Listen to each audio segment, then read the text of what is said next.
Cause I got something to prove. I gotta take what I hate and finally make a move. What's going on, everybody? Welcome to NFL The Betting Blitz Week 9. It is Sunday, November the 2nd, 2025. The first Sunday in November, a great month it is. We closed last month with the pilot episode. We crushed the card 13-4. We are back for more. As I said last week, decades to come, here in the now, a beautiful Sunday. Mike, what's going on, brother? Man, that wasn't just a great 13-4, but a lot of the game breakdowns were dialed in. We talked some player props and just found a lot of different ways to get that cash. And man, I'm ready to be back. I'm ready to attack.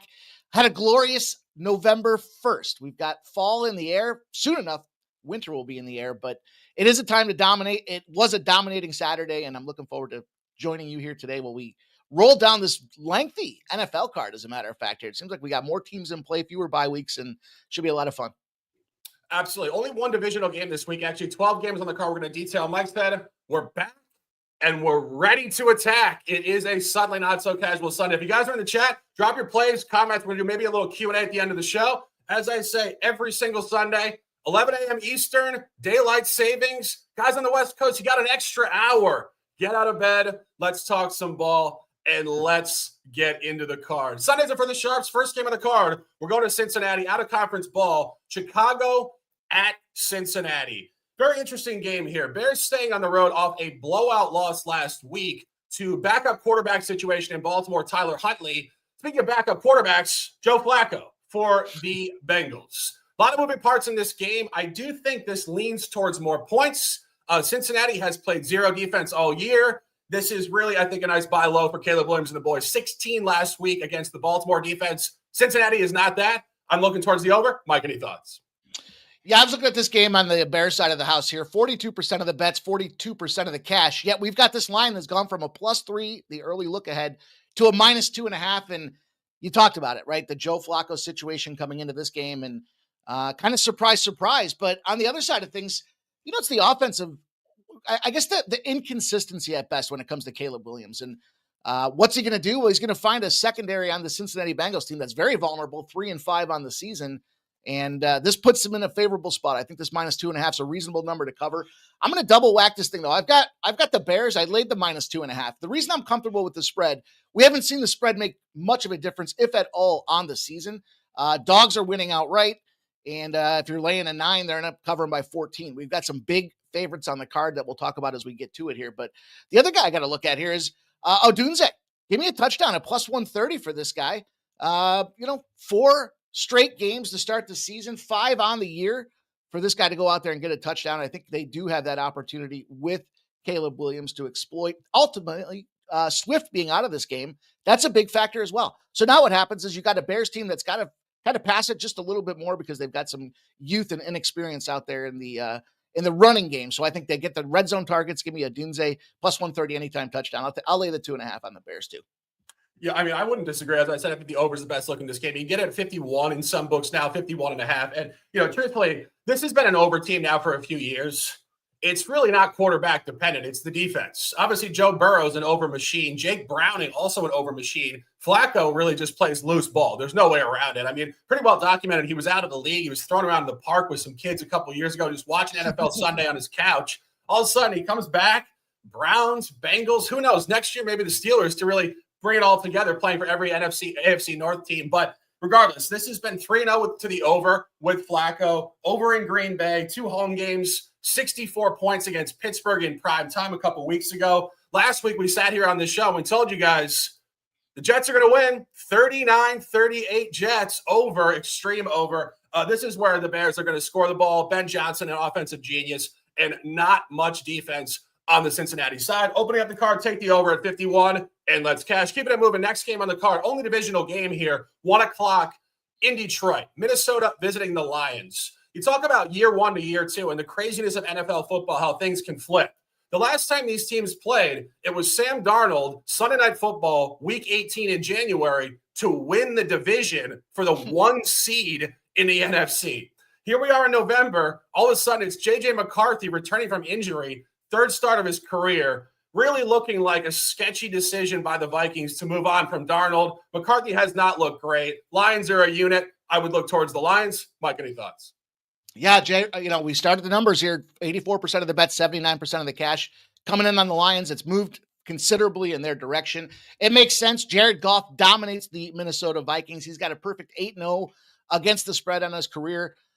Furthermore, the Lions have won 5 straight against these Vikings, and they're winning by over 10 points a game is what it comes down to. So a lot of points on the board. The thing that concerns me, yeah, JJ McCarthy's that kind of question mark, the wild card. We don't know what we're going to see. We know they shut Carson Wentz down with the elbow lap. Man, they just kind of fed that guy to the pigs last week. And just, even though he was beat up, they were like, you're still going back in. He couldn't even lift his arm, and they still tossed him back in there. But Goff's a cover machine. Challenge, and then add Dan Campbell to the equation. Dan Campbell, 71% cover rate as a favorite out there. What I'm concerned about, though, is the back door. How many points do you need to beat these boys by? The Vikings, dead last in defensive efficiency in the first half of the season, leads me to a spot where I'm going to jump in. I've got to lay the 5.5 points for the Lions to get this thing started early. Again, ultimately, 7-2 straight up are the Vikings, 6-3 against the spread if they allow 28 or more points in back-to-back games. Doesn't mean that they come out there and compete in the second half. I think that might be the case as we start to slow down in that third and fourth quarter. So I'll lay the 5.5 in the first half with these Lions. I think it's a good opportunity for us to kind of get in, get out. Ultimately 1-6 are the Minnesota Vikings in first halves against the spread. So 5-2 in second halves, 1-6 in first halves. Get me in, get me out of this one, Shark. -5.5. I wouldn't disagree. Obviously, the conversation with the Lions is such an interesting one. Going back 4 or 5 seasons, Dan Campbell barely winning any games throughout the entire season. Really what you would call a meteoric exponential rise. And that did start with first half bets at home. And Mike, truthfully, first half bets are energy bets. Yeah. They're really bets where it's a locker room, it's a great coach, truly like really elite level motivator, this guy, Dan Campbell, and you come out cold weather Ford Field divisional game. It's an energy bet, and they've been great. That all being said, I don't disagree. I see margin coming early in this game. I do think it sustains. I think J.J. McCarthy's in over his head. I think they really threw him into the fire. He's only had 2 games on record. Game 1 opened the season, primetime game, also in the division at Chicago. Corroborating your first half bet, Chicago came out and really jumped all over the Vikings that game. The Vikings did bounce back and actually win the game late, but that was Caleb Williams making mistakes and a cluster of penalties for the Bears. Go to week 2. Atlanta absolutely throttled Minnesota in Minnesota with McCarthy at quarterback. The Lions are a far more elite unit than Atlanta. And you go back to last year just in terms of the line. The last time these teams played, again, with a far more representative offensive group from Minnesota, Detroit was only laying -3 in that game. This jumps up to -9.5 at open. I think McCarthy, growing pains. It's not so much year 2. It's the fact that this is his 3rd career start. He's in over his head. Lions take care of business. I have the Lions to win this game by 16 points. Let's cash, and let's keep it moving. Staying in this division, also a home game. Out of division ball, however, Panthers at Packers, 1 o'clock at Lambeau. Interesting game here. I think pretty difficult to handicap. I know Mike has an angle in this game. Truthfully, I think this game could go either direction. We have 2 third-year starters here. Bryce Young in his 3rd actual season as a starter. Jordan Love been around a little longer, but his 3rd year as a starter for the Packers, of course, getting a big contract about 18 months ago. The Packers have performed reasonably well, laying big numbers in this spot against NFC opponents out of the division. They did hammer New Orleans last year, 34-0 on a line structure like this. Panthers, however, very competitive. Bryce Young, 5-2 ATS last 7, coming back in the streets of Wisconsin. Mike, you're looking towards the dog in this one. I am, man. I think I don't know that's a live dog. I'm not going to go, get wild and crazy. I do like to get my dogs if I think they have a shot to go out there and win the game outright, but not so much the case here. And you know what happens is we've got what creates a buy low opportunity. And we'll talk about this. These teams tend to bounce back after they get thumped. That's exactly what happened to the Carolina Panthers. They got busted up 40-9, 9 points, all you could muster up against the Buffalo Bills. Granted, Buffalo Bills, but could argue there's a look ahead spot for the Bills last week with this Kansas City team on deck after the previous game against the Ravens. Now, as I'm looking at this spot, though, what do we have? We have another little interesting look ahead opportunity. Who do the Packers have next week? It's a Monday night football game against none other than the league best Philadelphia Eagles. We look at the other side of this game, and they had a Sunday nighter last week. So are you really focused and motivated for a Carolina team? Furthermore, we've seen the line swell. It's gone up to 13 now. 67% of the bets and 71% of the cash believe the Packers can do it. Don't argue that they come out there and they get the win, but I'm going to take a shot with this bounce back situation for Carolina. Got thumped. I think we get that buy low. We get extra points now that the public's moved the line 6.5 points in our direction. I'll take the 13. It's ugly. It stinks. You look at this game last week and you say 9 points. What are you doing? But I'm going to fire away on it. I'm going to take the 13 points with the Carolina Panthers. I think we get some good value there. There's even 13.5s now. FanDuel's got a 13.5 out there. Fire away. Yeah, as I said, I wouldn't disagree. One, I think, corollary game last year, later in the year, Bryce Young and the Panthers did play at Philadelphia, caught a very similar number, plus 13.5. We're very competitive in the game. Did lose outright 22-16, but the game was very tight in the fourth quarter. Philadelphia had to really kind of ramp up their competitive energy to win that game outright. Carolina's definitely a live dog. As I mentioned, 5-2 last 7 ATS with Bryce Young. Got to remember, this kid was a blue chip prospect coming out of the SEC, Alabama under Nick Saban. And Canales has taken a little time to get in the flow with this guy. I would lean towards Carolina. These teams actually did play 2 years ago. Both of these starters' first year in the league. Green Bay did win a tight one in Carolina. Actually, Christmas Eve, 2023, 33-30. I could see a similar game. I think a shootout, not highly competitive. As Mike said, bit of a trap spot here for the Packers off a big Sunday Night Football win, looking ahead to a divisional game. Mike likes the Panthers. I wouldn't disagree. And keeping it moving. Next game on the card, more out of division, this AFC in Tennessee, Nashville, Nissan Stadium. Chargers traveling here to the center of the country. Another showcase to young quarterback play.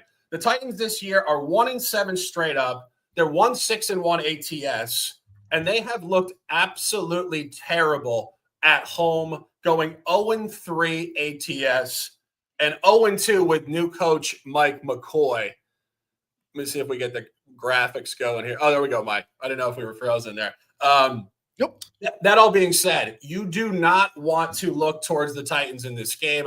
I've talked about this for years. Obviously, this is our second show here, but there are a lot of contrarian bettors that are just as flawed as square bettors who just fall in love with the dog.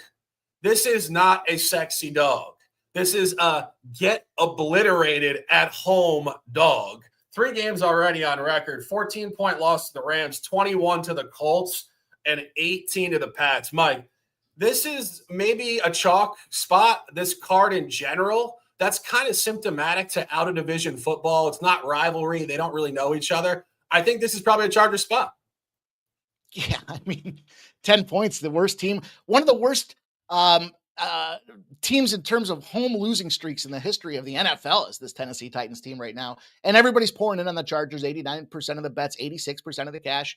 You know, the spot that I was looking at here, we have an opportunity, I think, for some points. And I don't know where those points are coming from, and I don't want to get too crazy and carried away with laying a 10 spot with the Chargers, even though I think they do find a way to get it done. They're still not 100% healthy on the defensive side of things. Their offense is getting back together, and I think because of that, when you bring in guys like Becton, you got your guard coming in there. You got your rookie tight end in Gadsden, who's been really on fire, 19 receptions, 309 yards, and 3 scores his last 3 games. Left tackle, this is the big one for me. Joey Alt comes back in there, and that's where I think the Chargers can push the ball. When Alt's in the games, they're 4-0 straight up. Obviously, it's a big number. Looking at this spot, though, I teased this thing. I teased it with the Rams first and foremost. I got the 2 big favorites in the LA teams here. It drops it down to a 3.5. I laid the 8 on the Rams side of things here, but the Chargers, road games, when they're over after and over, they're 14-3 in that over situation out there. I like this game. I like this over 43.5. So I got another little double dipper here. I teased it. And look, we want to look at a player prop. I think a really great spot to attack Shark. You got to look at Vidal. This line's gotten a little steamed on him. He was around an even money spot out there. Bottom line is every running back that started for their team that's played against the Tennessee Titans this season has scored a touchdown. So can he go wrong? You can find him at -125. Probably got to give a look to the 2+. They get this line moving. Everybody's healthy. They can put a heavy dose of Vidal out there, but give you guys a couple thoughts to consider. Meanwhile, I'm going to take a shot with that teaser, and I got the over 43.5. Yeah, as I said, I think this is a Chargers spot. Officially giving you guys -9.5. And, truthfully, it's a nice buy low, a continued buy low on the Chargers. We've been on here talking about the Chargers now for the duration of this season. I think to a certain degree, incomprehensibly went 0-4 against the spread weeks 3 through 7, including 2 really kind of pedestrian road non-covers, a really egregious outright loss at the Giants in East Rutherford. Jackson Dart start 1.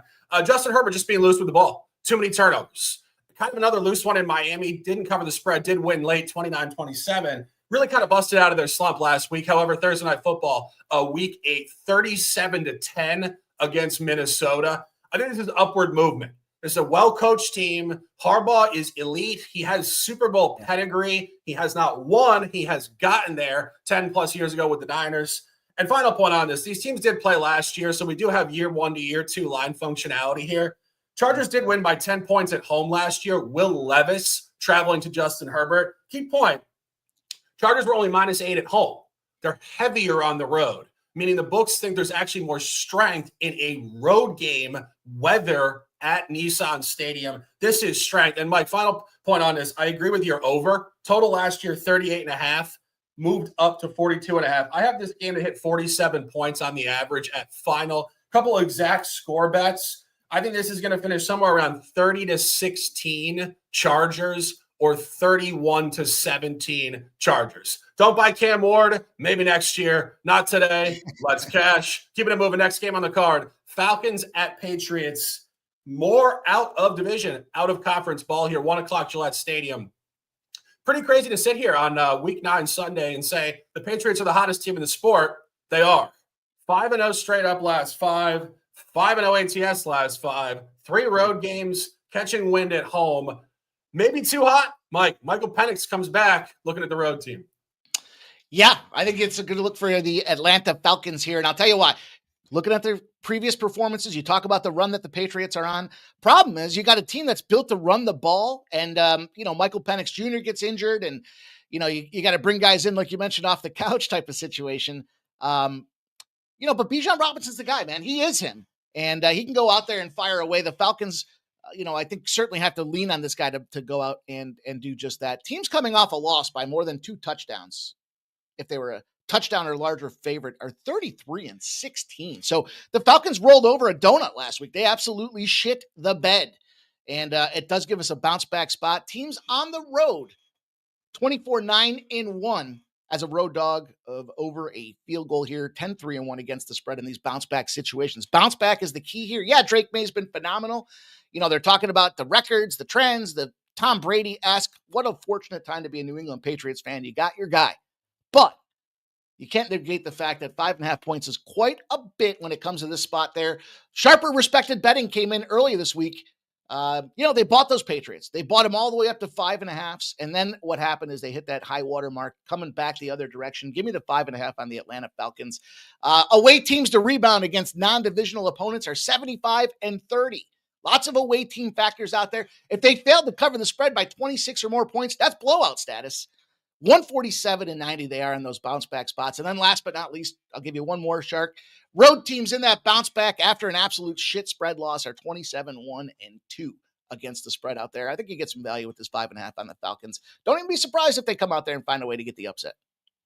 Yeah, I mean, we were talking about it when we talked about the Minnesota game. Atlanta at Minnesota, week 2, Sunday Night Football, 22-6. Very similar line structure. McCarthy and the boys were laying around 3.5, 4. And the Falcons did perform very well. Truthfully, I think there's definitely a chance the Patriots are too hot. Our guy in the chat says, Patriots schedule easier than my ex-girlfriend. Damn, why were you dating her in the first place, bro? Come on. But that all being said, I do think that the Falcons could keep this close. I see a field goal game. I think the Pats could win. I think they're very well coached. I think this is really clicking. I think Vrabel and Drake May are absolutely on the same page. One point on the prop market in this game, which I think is very interesting. Travion Henderson, second-round pick out of Ohio State, has not really gotten much burn with the Pats. The Pats sort of putting him through a rookie-year boot camp, maybe making him earn his stripes. I don't really know what it is. Ramondre Stevenson has gotten the bulk of the carries for the duration of the year, but Stevenson is out today. And Antonio Gibson, the other running back who has gotten in the way of Henderson's performance, is also out. So the Patriots running back group today is Henderson and 2 guys off the practice squad, most notably Terrell Jennings from Florida A&M. Bottom line is, this is going to be a running game for Henderson. The numbers are way higher than his season average is. You're looking at about 53.5 yards. He's averaging like 30.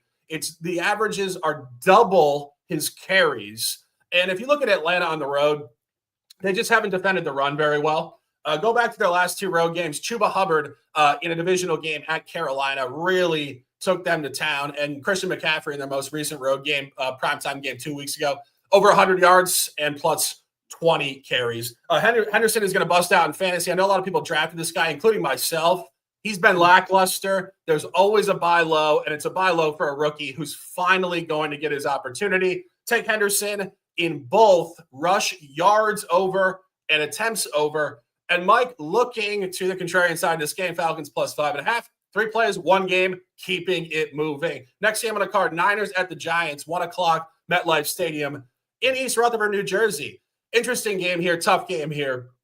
Niners with Mac Jones, Brock Purdy, emergency backup, probably coming back next week. Not entirely sure what's going to happen in this game. This is a short line, theoretically, historically, in the last few years. Niners should be laying more. However, Mac Jones' only road start outside of the division this year in this line range. He did lay exactly this number, -2.5 at the Superdome, and beat the Saints 26-21. Giants are missing Cam Scatabo. He has really helped Jackson Dart to look elite at home. Outright wins against the Chargers and the Eagles. Mike, this game for me is probably the hardest game of the 1 o'clock slate. You have anything here? Yeah, I got to take the Niners. I know I talked about the spread and whether it matters or not in these situations. And I'm going to go money line, though. It's a reasonable number around -135. And here's the deal. First and foremost, yeah, a mash unit of offense when it comes to the New York Giants. Their defense isn't much better either. Their secondary is beat up and depleted. The problem that we see with the San Francisco 49ers here is they can't get Christian McCaffrey in the end zone. They can't get this guy going. And what a better spot to do it than against one of the worst teams in the league against the run, that is the Giants. That's a bad recipe if you're depleted offensively, you're depleted defensively. You just lost. You mentioned the Scatterbo factor out there.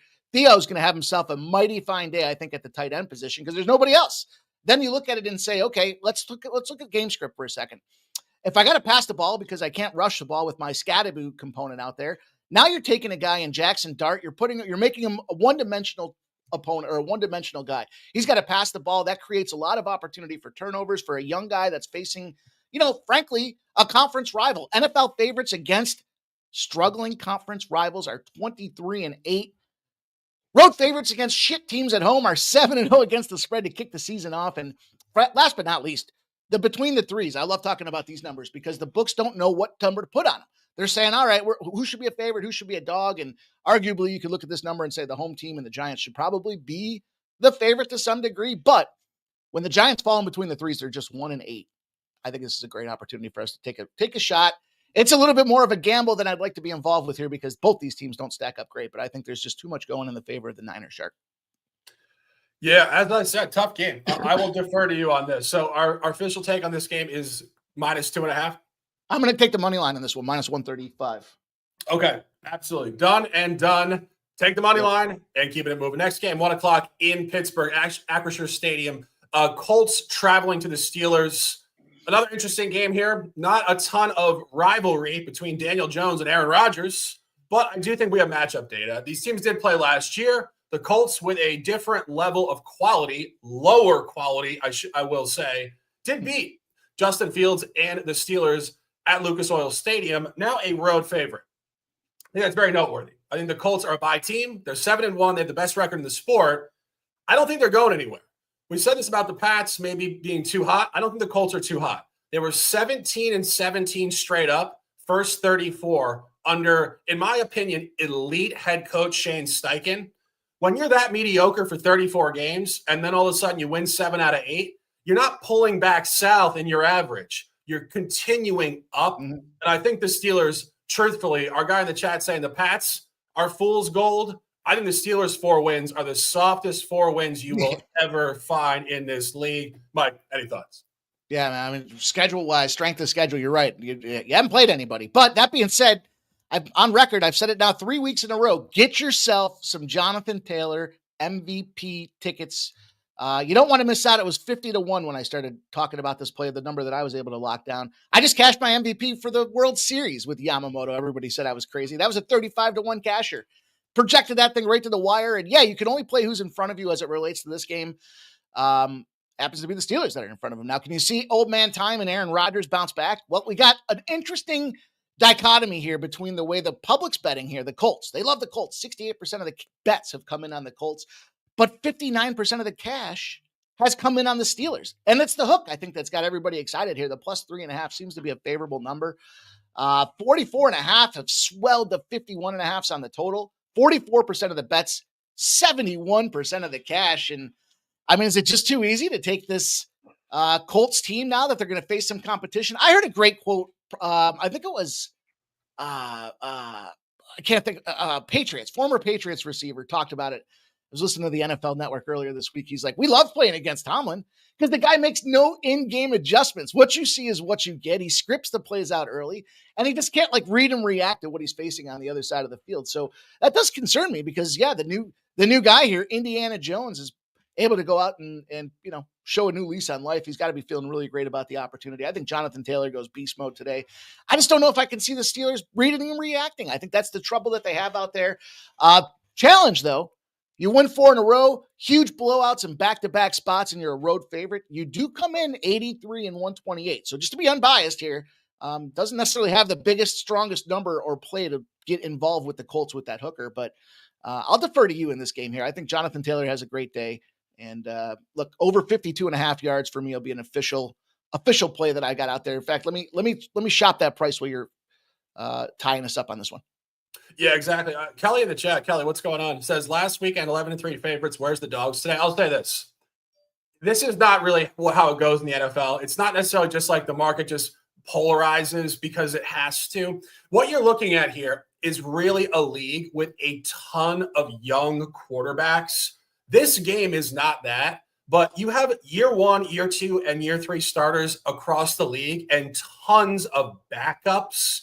So you're just seeing a league in flux. That's why it's favorite heavy, because certain teams are just that much better than other teams right now. And speaking of that much better than other teams, I just think Indianapolis is just that much better.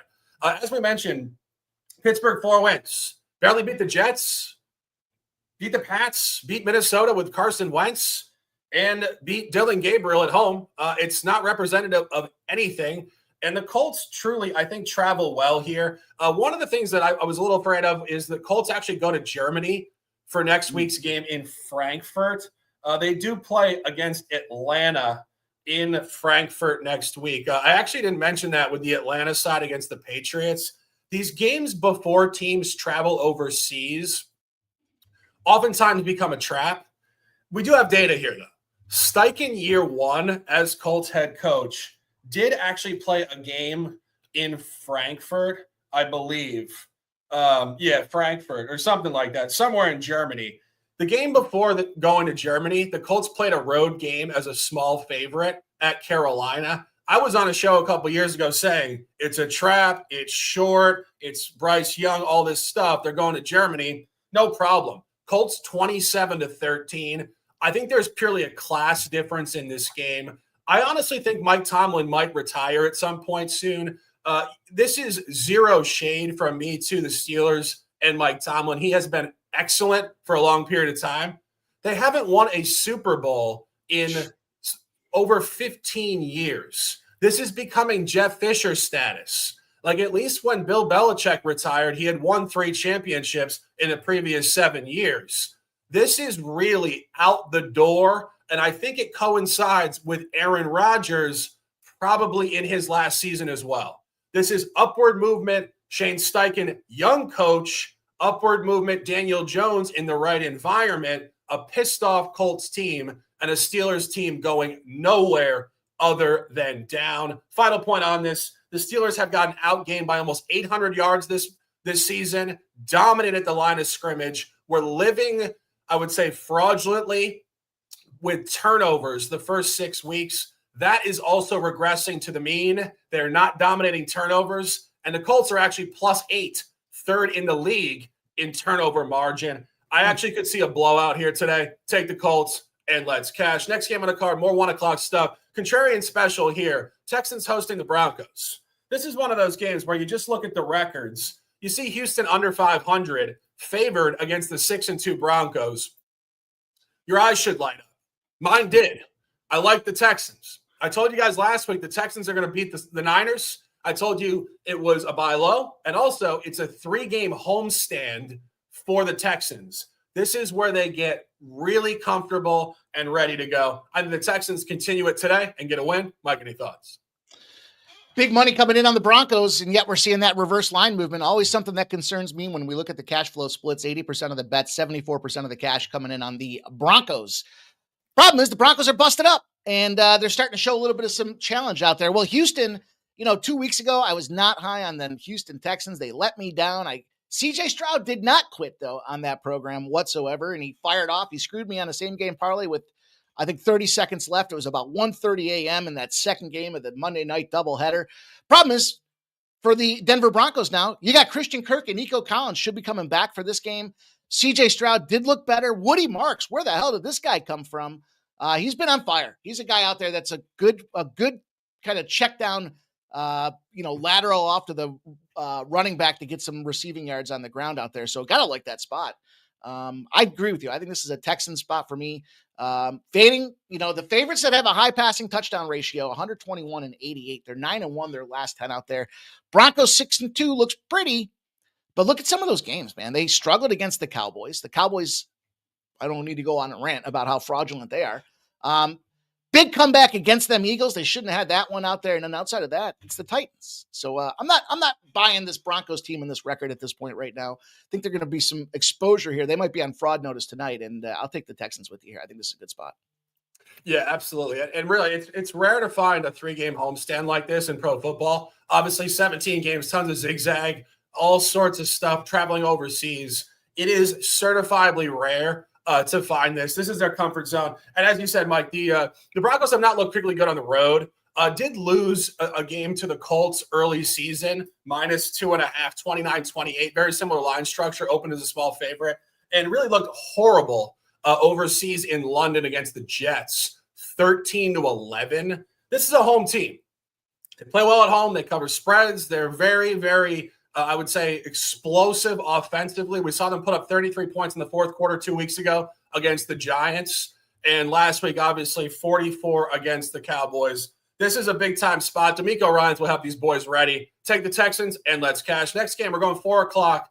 Actually, we have a little break. Mike, run the video. Yes, sir. Yes, sir. You guys, appreciate everybody supporting the show here today. Week number 2, trying to give you guys a breakdown, a play, some analysis on every game that's out there. All we ask you to do is smash the thumbs up button if you haven't done so already. Like and reshare the video as well. Make sure you guys go back, leave a comment after the show as well with your best bets. We really appreciate you guys taking the time to watch us today.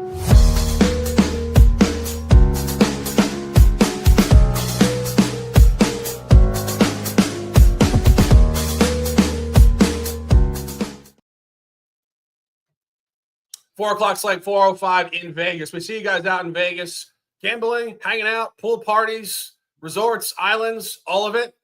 This is football, and this is maybe pedestrian football. Jags, Raiders, 4:05. This is going to be a contrarian special. Mike and I were joking this morning, and I said a sick, make them sick contrarian special. Mike, these teams have not scored the ball for weeks. The Raiders are off a shutout 31-0 loss in the division pre-bye against Kansas City. The Raiders have scored 16 points in the last 3 weeks combined, and the Jags are coming off a 7-point showing in London against the Rams and only 12 the previous week against the Seahawks. This is 43.5 points. It is the contrarian special. I've seen it. I love it. Mike, talk to me. Man, I said to you earlier, this game just makes me want to just throw up here. I got bad issues with my fantasy team. I picked up the Jags. I got a 33 pool. If the team scores 33 points, I'm on the Raiders. They can't do anything either. You got money pouring in here. 67% of the bets on the Jags, but 59% of the cash on these home Raiders. The Raiders. Quick news here just came through. Joe Flacco has been upgraded to active for the game. If you were uncertain in that Cincinnati Bengals game, Joe Flacco is officially in. I can't get involved with the Raiders, man. I'm on the Jags in this game. It's ugly, but here's the thing. I was looking at the philosophy of these teams and kind of what the point is in terms of their development structure. You've got these Clemson, Tigers out there running this Jaguars offense, and they're in that year 3-4 mark where they should have hit that development stage. They've matured into NFL players. They've been on the diet regimen. They've been on the workout programs out there. And I just think what we've seen now is the ultimate exposure of Geno Smith. He stinks. And one of the big components I was reading off week is just the offensive changes that we've seen Chip Kelly make, ultimately trying to mask how bad Geno Smith really is. And, you bring in a running back in Genti, you're hoping this guy's going to be the solution to help kind of take some of that pressure off. And I think that's probably the case. That guy's thrown 10 picks, man, 10 interceptions. Unfucking believable to see Geno Smith still has I don't know what he did in Seattle, what was going on out there. If he was, I don't know what he was doing that he was able to, fleece everybody out there, but I'm fading them Raiders. I'm fading Geno Smith. I'm fading Genti. I'm fading the Raiders across the board here. Fading the Raiders as a home dog after a road trip are 43-18 in those fade spots out there. And the beatdown bounce back. This is them Jaguars. You get beat down by 7 or more points. You do bounce back. 37-17. You're kind of getting an opportunity to buy low. The books put a couple more points on there after they watched that fraud check the previous week out there. I'll lay the 2.5 here with the Jaguars. I think this is a -108, -2.5 spot for me. I agree. I think the Jags cover this spread. I think they win by 7 to 10 points. And it's everything you said. Geno Smith is clearly out the door. Pete Carroll, this is kind of almost a similar conversation to what we said with Mike Tomlin. It's an older coach and it's an older quarterback. It's just kind of old news. This would have peaked years ago if it was going to. The Raiders this year at home have one victory. It was against the Titans, 20-10. The Titans are probably the worst team in the sport right alongside the Saints. This team is not representative. I think this is a failed kind of old news hire at the head coaching position.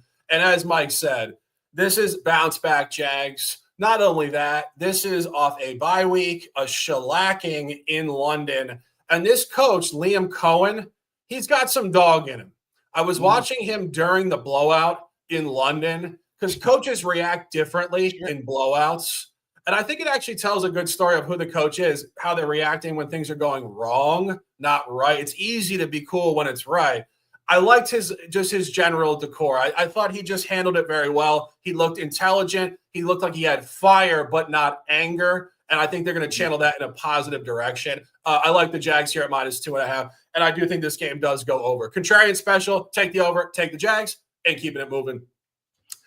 We're going this one. 425, Kansas City, Buffalo.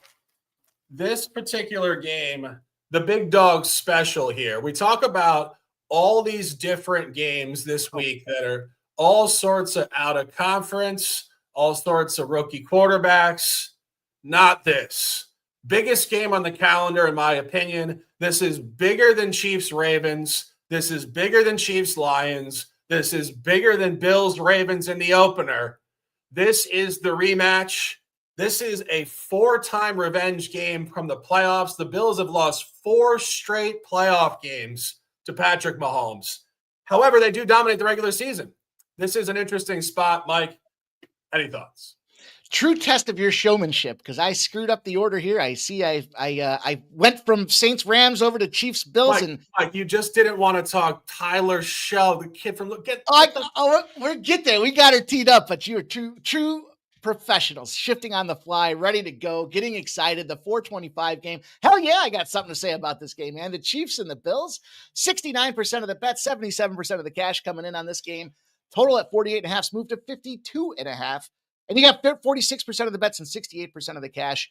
Buffalo's owned these boys and the regular season, and it's been their demise when it comes to the postseason. So do we see the script flipped this year with relation to this game? I'm not sure. I think here's what I envision from a game script here. We've seen that the guy's a beast in Cook, right? James Cook's been running all over the place. Literally let this guy cook. And he's been fire. And you have to lean on this guy simply because I think that the offensive line for the Chiefs is going to go out there and pass block and create opportunities for Patrick Mahomes. So you got to keep him off the field. You got to keep him off by moving the chains. And they're effective at scoring on top of it. 40 points last week are these Buffalo Bills. You can kind of see I'm thinking this is a Bills spot to get involved with, but I'm going to get a little creative. I'm going to get a little clever with this game. I think they run the ball early. Now there's Pacheco issues. He's going to be out of this game. What does that mean? Well, I think there's a slow start to this game. I think what we've seen is the 4 times these guys have played, minus the postseason spots, these games have been unders. They've been starting lower scoring. But I think what happens in the second half is they bust the top open on this thing. So I'm going to lean to the second half over. You get 25.5 on that spot here. I think it starts out slow. Bills defensive line, we'll see what happens out there. They rank 23rd in pass rush and run defense. So can Kansas City go out there and have a field day? Does it keep me a little exposed? I think so, but this line's just moved too much here. 52.5 now. I'd lean to the game under in this spot, but I definitely like the second half over. I think slower start, and we see that fourth quarter especially explodes. Yeah, I agree. I mean, going back to that game, I mentioned the opener, a primetime game, Sunday Night Football Week 1, 41-40 against the Ravens. Mm-hmm. Not to say we're going to see 81 points, but I think the over is the correct side. The last time that these teams did play was the AFC Championship game in January the 26th, earlier this year. It was an over, 32-29, and this line is higher than that one, 51. Yeah. 51 is an over number in professional football. There's certain numbers that are over numbers. 51 is definitely an over number, and it's just going to be a back and forth game. It's going to be a classic. To be perfectly honest, I'm a little disappointed it's not the night game. I love to be able to kind of handicap the 1 o'clocks and then do the 4 o'clocks and then relax, take an hour and get ready for the night game and watch. 425 for me is a little bit like, why are we rushing? This should be a primetime game. Interesting point, as I mentioned, Buffalo has actually dominated Kansas City in the regular season, and those losses in the postseason have been very tight. Last 3 postseason losses by 3, 32-29, by 3 again at home, 27-24 a couple of years ago, and an overtime loss, that real classic game, young Mahomes, young Allen years ago, 42-36 in overtime Chiefs. The point being, dominant regular season and right there in the postseason. I'm looking towards the Bills, haven't gotten there yet. But the over is the best look in this game, and we'll keep it moving. Going back to 405, we kind of peaked here. Now we're going to go back to purgatory, but that's okay. Tyler Show and the Saints visiting the Rams, 405 SoFi Stadium in Inglewood. This is really what I was saying to Kelly in the chat.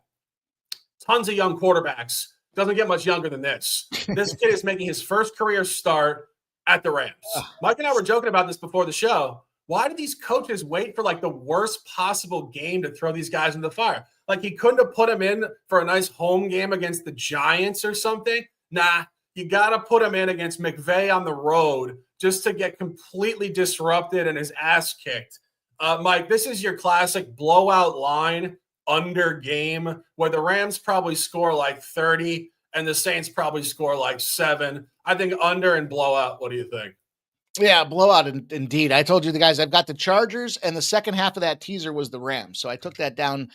Maybe it was just out of comfort for saying 8 because 14 is a little scary. But yeah, you get a number this wide. It's beatdown city. And I can't believe it. You're going on the road, throwing this quarterback. I mean, you might as well throw him out at this point. Just say you're worthless and we don't need you. 78% of the bet, 75% of the cash have come in on the Rams. It's going to be a McVay masterclass of how to shut down the young guy. And you're going to have to see McVay a couple of times before you figure it out. So not much more to get into for me with this game here. I expect him to beat the snot out of him. I think you're right on with this under, but it could be the Rams that go out there and win this game 41-3 and you still cash in under out there. I'd be surprised if they even get the 3. If I was going to play a prop where a team was going to get shut out, it'd probably be the Saints in this case here because I just can't see it. You could probably go first half and full game. I think Matt Stafford, he's not throwing an interception because they're not going to run the ball. They're not going to have to pass the ball into some competitive, challenging situations out there. So this whole offense in New Orleans is just going to get busted up here today. It sucks for Kamara. Olave is going to have a tough spot out there as well when it comes down to it here. Their team total, you can catch. I just saw this here. You can get the team total for New Orleans under 2.5 at 15-1. So there's definitely some ways to go about it. 13.5 is the number right now for the team total on the Saints. Minus 105. I got to give a strong look at that spot as well, but officially I'll just get this as the second leg of the teaser. Yeah, I mean, there's just no way the Saints are going to be competitive in this game. I mean, not only is this guy a rookie, it's funny I said that speaking of young, he's actually not that young. He's 26 years old. He played 3 seasons at Oregon, 3 more at Texas Tech.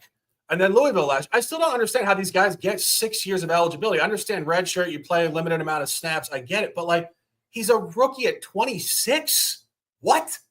I think this is just a desperation move. It's just Kellen Moore trying to prop something up, move it around. I mean, we saw this last year with the Panthers. Canales, year one, took Bryce Young out of the lineup through Andy Dalton. Clearly not the solution, just trying to jolt something. I just don't think that they're competitive in this spot. I think it's an under. These teams, interestingly enough, obviously not divisional opponents, have actually played 3 straight years. So we have a lot of information here. The Rams are 2-0 ATS last 2 years. This is the heaviest line of the 3. I went through some numbers. I actually have the Rams to win this game 31-9. If you guys want to take a exact score bet. 31-9, it's an under, it's the Rams, and keeping it moving. Going to the nightcap here, Seahawks versus Commanders, 8:20 National in Landover, Maryland. Very, very good game here to watch. I'm not sure how much access there is in the handicapping market. I think this might be a prop game. I think Ja'Cory Krosky-Merritt might get off a little bit. I think ultimately this game is probably very sharp. I think the Commanders are competitive. Jaden Daniels is back. Seattle has looked good on the road as a dog. Not sure how much I love them as a favorite in this spot. Mike, this is a really tough game. It's the same thing I said about the Niners game. It's a road team from the NFC West, traveling east, NFC East as a field goal favorite. Maybe it's just not in my DNA. I don't like those type of games. You got anything on this one? Tough game indeed. Yeah, plus 5.5s have moved to -3. 70% of the bets, 71% of the cash have come in on the Seahawks. Lines moving all over the place in their direction. The money line's moving in their direction as well. Depends on your risk tolerance, right? I just came off of betting the UFC last night, so a -165, 170 isn't out of the norm when it comes to some of these fighters that clearly have the path to victory. And I can tolerate a -150 when it comes to a money line play. Road favorites, rest, night games are 38-3 on the money line. They've won 10 straight times. I think this is a Kenneth Walker opportunity out there. Kenneth Walker. I like, Smith the Jigba's obviously got a great receiving number out there. He's got a big number on that thing though. Charbonnet was the guy that scored a touchdown, I think right before that bye week. So give me Kenneth Walker to get this touchdown as well. He was priced at plus 140. Give me the Seahawks on the money line at -150. And like I said, plug your nose if you don't like that -150. It stinks a little bit, but I'll take it. I just can't see the Commanders finding a way to come out here and battle with their beat up offense and defense. Yeah, I mean, I think Seattle wins the game. I just think the line is very tight. I actually could see them winning by 3 points on the number. So if you get -2.5, I think that's a decent access point, but of course, very sharp. It is professional football. There's just not much more to say on this. The only thing that would lead me towards Washington is the fact that they are actually 0-3 straight up in ATS last 3. I was on here last week telling you want to buy low on these teams who are, competitive teams. Obviously, the Commanders went to the NFC Championship game last year. Last week, it was Buffalo, and it was the Chargers, and it was one other team, the Packers, who all entered the game 0-4 ATS previous 4. They all covered. This is a similar conversation. Washington 0-3 last 3 ATS. It's a buy low. They're not gonna just go 0 for the season here going forward, but it's not necessarily the spot. Seattle's very well coached, ex-defensive coordinator from the Ravens. Sam Darnold, as we mentioned in the conversation with the Vikings made a mistake. They should have paid the guy. He was one of the youngest quarterbacks ever coming out of USC, so he's not old at all, even though he's in year 8. And He's very, very good.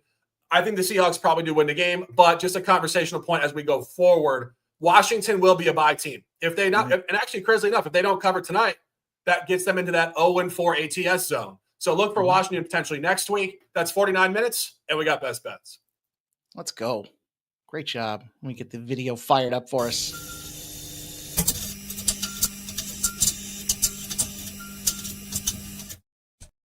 Sundays are for the Sharps. It is Week 9 NFL, the Shark, and Mikey Money. Mike, best bets. Best bets. I got 2 for you guys. I'm going to fire away. I give you that teaser with the Rams and the Chargers. I'm going to take a touchdown prop. I got a Taylor Warren touchdown prop for those Indianapolis Colts, plus 140 price tag out there. There's a little 2-pack. You can find the rest of my action over at Winnable and, of course, here at Sports Money Shark. Great job today, man. Fastest hour in football.